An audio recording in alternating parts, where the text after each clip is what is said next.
श्री कृष्णं वंदे जगद्गुरु। इदम श्री सद्गुरुवे नमः। वाग में एक युग दृष्टा का जीवन दर्शन ऑडियो 81। पिछले ऑडियो में हमने परम पूज्य गुरुदेव की उस गहन आध्यात्मिक साधना के बारे में पढ़ा जहां उन्होंने समाज के उत्थान हेतु अपने सूक्ष्म शरीर से 5 दिव्य वीरभद्रों का सृजन किया। ये जो 5 वीरभद्र सूक्ष्म शक्तियां थी, इनके सृजन का कारण था मानवीय चेतना को जगाने के लिए, अनैतिकता का विनाश करने के लिए और उज्जवल भविष्य का निर्माण करने के लिए।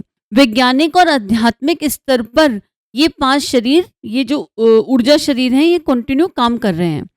परम पूज्य गुरुदेव ने हिमालय की शरण में रहकर कठिन तपश्चर्या करी, जिसके माध्यम से एक ऐसे ऊर्जा पुंज की संरचना की जो भौतिक शरीर के ना होने पर भी हम सबका लगातार मार्गदर्शन कर सकता है। और हमें यह भी स्पष्ट रूप से बताया गया कि सूक्ष्म के प्रभाव से मनुष्य के चक्र पर, अंतःस्रावी ग्रंथियों पर और जैव विद्युत तंत्र में परिवर्तन लाकर सामान्य व्यक्तियों से भी महान कार्य कराए जा सकते हैं। तो कहीं ना कहीं पिछला ऑडियो हमें ये सिखा रहा है कि हम पूर्ण समर्पण और आत्म अनुशासन के साथ भगवान के काम में सहयोग करने के लिए मन, भाव और विचार से तैयार रहें। अब क्रमशः आगे पढ़ते हैं।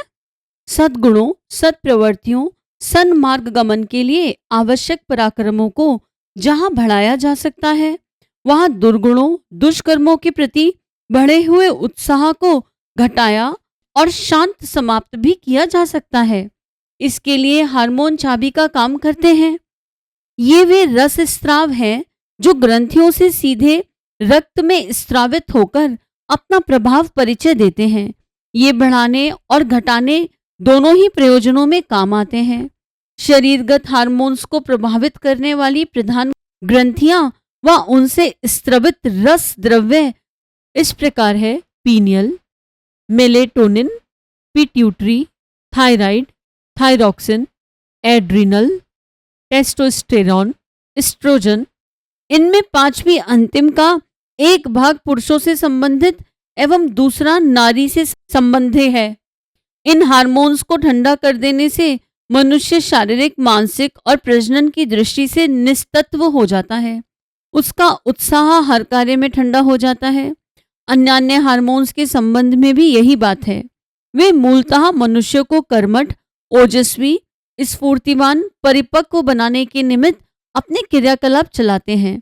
मानव की किस दुष्प्रवृत्ति को शांत करने के लिए कब किस हार्मोन्स को किस प्रकार छोड़ा जाए, यह कार्य अनुभवी प्रयोक्ता का है।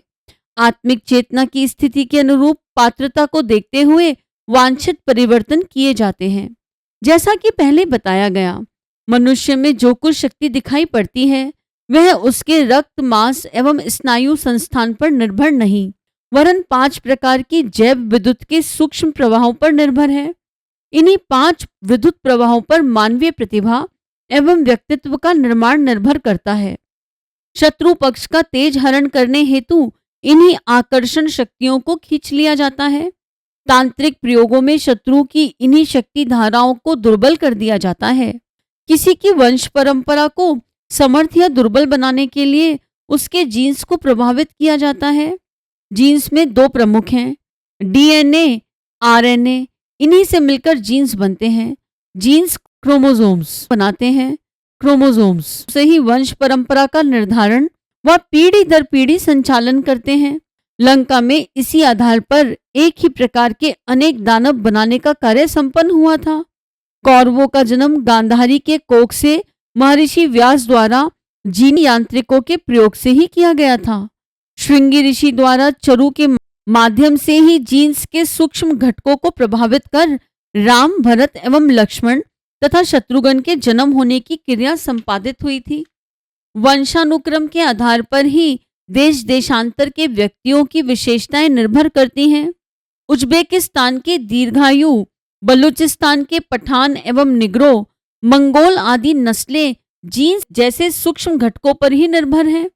अगले दिनों युग परिवर्तन के निमित्त महामानवों की जब आवश्यकता पड़ेगी तो इस प्रक्रिया को जीन्स के स्तर तक ही ले जाना पड़ेगा। मन और स्वभाव में परिवर्तन के लिए शिक्षण प्रक्रिया भर से काम नहीं चलेगा। इसके लिए चेतना की 5 परतों में आवश्यक उथल पुथल करनी होगी। चेतना के ये 5 आवरण हैं: चेतन, अचेतन, सुपर चेतन, अवचेतन एवं प्रसुप्त। किसी के चिंतन की श्रेष्ठता, निकृष्टता, बुद्धिमता, मूर्ता का आधार बहुत कुछ इन पर निर्भर करता है। स्थूल वस्तुएं दृश्यमान पदार्थ किस अनुपात में घटे बढ़े, इसका आधार है निखिल ब्रह्मांड के धरातल में समव्याप्त सूक्ष्म किरणों का ये संसार। ये भी 5 प्रकार की हैं: अल्ट्रावायलेट, इंफ्रारेड, कॉस्मिक, रेडियो किरणें तथा इंटरस्टेलर किरणें। इन्हीं के आधार पर वातावरण विनिर्मित होता है, बनता और बिगड़ता है। युद्धोन्माद, शांति, सौजन्य, शारीरिक मानसिक स्वास्थ्य, विभीषिकाएं, पदार्थों का आविर्भाव जैसे अनेक वातावरण से संबंधित पक्ष इन किरणों के अनुपात एवं प्रभाव पर निर्भर करते हैं। इन्हीं से संबंधित ब्रह्मांडीय 5 कण भी हैं: न्यूट्रिनो, क्वार्क्स, पल्सार्स, फोटॉन्स, लेप्टॉन। इनकी उथल पुथल से पदार्थ जगत एवं वातावरण प्रभावित होता है। वस्तुओं के उत्पादन अभिवर्धन में घट भर चलती है। जीव जगत भी इससे प्रभावित नहीं रहता। समझाने बुझाने में प्रचार तंत्र बहुत ही थोड़ा काम आता है। वाणी, कान और दृश्य दिखाकर मनुष्य की मनःस्थिति बहुत थोड़े अंशों में प्रभावित की जा सकती है। सूक्ष्म ध्वनि तरंगे न केवल मस्तिष्क को बदलने में वरन और भी अनेक प्रयोजनों में अपनी चमत्कारी भूमिका निभाती हैं। ध्वनि तरंगे 5 प्रमुख हैं: sonic, ultrasonic, infrasonic, hypersonic, supersonic. भौतिक विज्ञानी इनसे शक्तिपरक काम लेते हैं, पर अध्यात्मवेत्ता इनसे समूचे वातावरण को प्रशिक्षित, परिवर्तित करने का काम ले सकते हैं। वे किस वेवलेंथ या फ्रीक्वेंसी पर काम करते हैं, यह वैज्ञानिकों के लिए जान पाना तो कठिन है, परंतु सूक्ष्मीकरण साधना से आंदोलित एक व्यापक जन समुदाय में परिवर्तन अवश्य देखा जा सकता है। परिणति को देखकर ही शक्ति का अनुमान लगाया जा सकना संभव है। ध्वनि तरंगों के साथ साथ ब्रह्मांडीय कण, न्यूट्रिनो, क्वार्क्स, पल्सार्स, फोटॉन्स, लेप्टॉन भी ब्रह्मांडीय शक्तियों के आकर्षण अपकर्षण में महत्वपूर्ण भूमिका निभाते हैं। पृथ्वी और ब्रह्मांड के बीच सौर मंडल तथा अन्यान्य तारकों, निहारिकाओं का प्रत्यावर्तन चलता रहता है। उसे संतुलित बनाने के लिए इन्हीं को माध्यम बनाया जाता है। दृश्य और अदृश्य वातावरण, प्रत्यक्ष लोक और सूक्ष्म लोक का स्थान पृथ्वी पर एवं पृथ्वी से ऊपर उन परतों से मिला जुला अवस्थित है जिन्हें स्फीयर नाम से जाना जाता है। पृथ्वी से संबंधित वातावरण के 5 अंग हैं: लिथोस्फीयर, हाइड्रोस्फीयर, बायोस्फीयर, पीडोस्फीयर एवं एटमॉस्फेयर। इनसे ऊपर आयन मंडल है जो पृथ्वी सतह से 500 किलोमीटर ऊपर तक चला जाता है। कोई भी बड़े और व्यापक परिवर्तन जब धरित्री पर करने होते हैं तो इन परतों में जमी गंदगी को पूरी तरह साफ करना पड़ता है। आयन मंडल की 5 परतें इस प्रकार हैं: एंडोस्फीयर, ट्रोपोस्फीयर, स्ट्रेटोस्फीयर, आयनोस्फीयर एवं एक्सोस्फीयर। बादल, धूलि किरणें, जेट स्ट्रीम आदि स्ट्रेटोस्फीयर व पृथ्वी के बीच होते हैं, जबकि ओजोन परत, रेडियो किरणें, कॉस्मिक किरणें, सूक्ष्म किरणें, कण व तरंगे इसके व एक्सोस्फीयर के मध्य फैले होते हैं। खगोल भौतिक विदों द्वारा छोटे मोटे परिवर्तन ही इन परतों में संभव हो पाते हैं, पर जब विकृतियां प्रलय या खंड प्रलय जैसे बन पड़े, अणु आयुधों की व्यापक विषाक्तता जैसे संकट आ खड़े हो जो इन परतों में उथल पुथल मचाकर विभीषिका का दृश्य खड़ा कर दे, तो उसका संशोधन सशक्त अध्यात्म विज्ञान के सहारे ही बन पड़ता है। उस स्तर के वैज्ञानिक वीरभद्र कहलाते हैं। इन्हें चेतना जगत की सशक्त क्षमता के रूप में ही जाना एवं माना जाना चाहिए। कितनी खूबसूरत डेफिनेशन परम पूज्य गुरुदेव ने वीरभद्रों की दी है।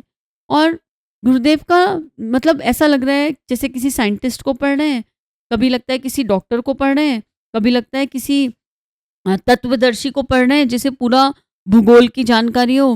मतलब एक ही लेख में, इसी अध्याय में गुरुदेव के इतने सारे स्वरूप देख लिए कि शायद वो हर जगह जाकर फिट हो रहे हैं। और दैहिक ऊर्जा से देखा जाए तो 5वीं पास, गुरुदेव की अगर शिक्षा देखी जाए और अगर इस लेख को देखा जाए और उसकी गहराइयों को देखा जाए तो फिर इमेजिनेशन बियॉन्ड इमेजिनेशन है कि ये लिखने वाला व्यक्ति कौन सी स्ट्रीम में कहाँ पर फिट बैठता है। बहुत सारे बायोलॉजी के शब्द आए तो उनके पढ़ने में कहीं कोई त्रुटि हुई हो तो उसके लिए क्षमा कीजिए। और आप इस लेख को पढ़ना चाहते हैं अगर, तो ये पूरे अध्याय को पढ़ना है तो बुक में पेज नंबर 313 अध्याय 6 का 6.30 से लेकर और पेज नंबर 317 तक इसको पढ़ा जा सकता है। आगे कंटिन्यू करते हैं।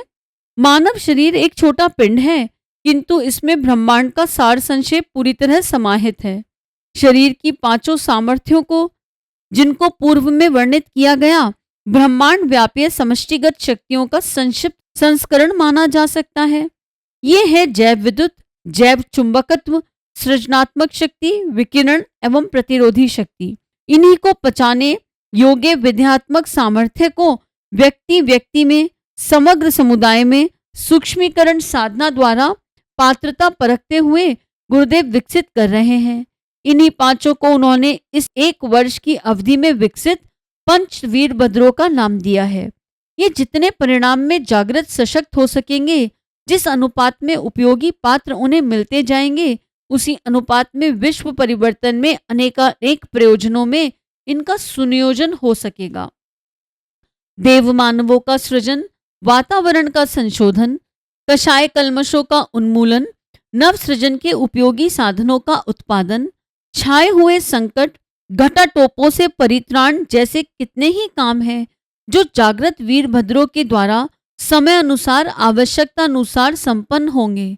कब किस प्रयोजन को कितनी मात्रा में कर सकना संभव हो सकेगा, यह समय ही बताएगा। अभी इस जागरण की साधना चल रही है। 1 को 5 में विभाजित किया जा रहा है। कार्य इतना कठिन है कि सब ओर से ध्यान समेटकर एकांत एवं मौन का उपक्रम अपनाया गया है। आशा की गई है कि आगामी वसंत तक इतनी प्रगति संभव हो सके कि उसके सहारे अभिष्ट उद्देश्य की पूर्ति के लिए कुछ कहने लायक कदम बढ़ सके। देखिए अभी हम 2026 में इसको पढ़ रहे हैं, जहाँ ये एक्सपेरिमेंट पूरी तरह पूरा हो गया है और परम पूज्य गुरुदेव के पांचों वीरभद्र पूरी तरह एक्टिव है और वो कितना विस्तार ले चुके हैं हम इसका अंदाजा नहीं लगा सकते। और सही मायने में देखा जाए तो ये 2026 चल रहा है और माता जी के अवतरण को 100 वर्ष इस वर्ष पूरे हो रहे हैं और माता जी ने अपना विस्तार अनंत गुना कर लिया है। तो गुरुदेव और माता जी की जो सत्ता है वो इस समय इतना इतना स्ट्रांगली हम लोगों के बीच में है कि हम बस थोड़ी सी पुकार लगा लें। हम अपने अंतःकरण में निष्कपट और सरल भाव से बस इतना कह दें कि हम तैयार हैं, बस इतना मात्र हमें कहना है और वो हलचलें हमारे भीतर जो युग परिवर्तन के लिए आवश्यक हैं, युग धर्म निभाने के लिए आवश्यक है, वो परिवर्तन हमारे अंदर अपने आप होते चले जाएंगे। और कहा भी गया है कि युग धर्म निभाने को जो अकुलाता है महाकाल उसको फिर गोद ही उठाता है। और एक्चुअली वही एक भावना और वही एक जीवन यात्रा है, मानव जीवन मिला है तो हम उसे और किस तरह जिएं। आप अपने विचार भाव साझा कीजिए, पढ़ने में हुई त्रुटियों के लिए क्षमा कीजिए। 21वीं सदी उज्जवल भविष्य। भारत माता की जय। वंदे मातरम। वंदे। प्रणाम सभी को। वांग्मय अर्थात साहित्य, शब्द, भावना और विचार का संग्रह। योग ऋषि पंडित श्रीराम शर्मा आचार्य जी की इस धरोहर को ऑडियो रूप से सुनने के लिए चैनल को लाइक करें, सब्सक्राइब करें और नोटिफिकेशन ऑन करें। आइए गुरुदेव की वाणी जन जन तक पहुंचाएं। सभी को आभार।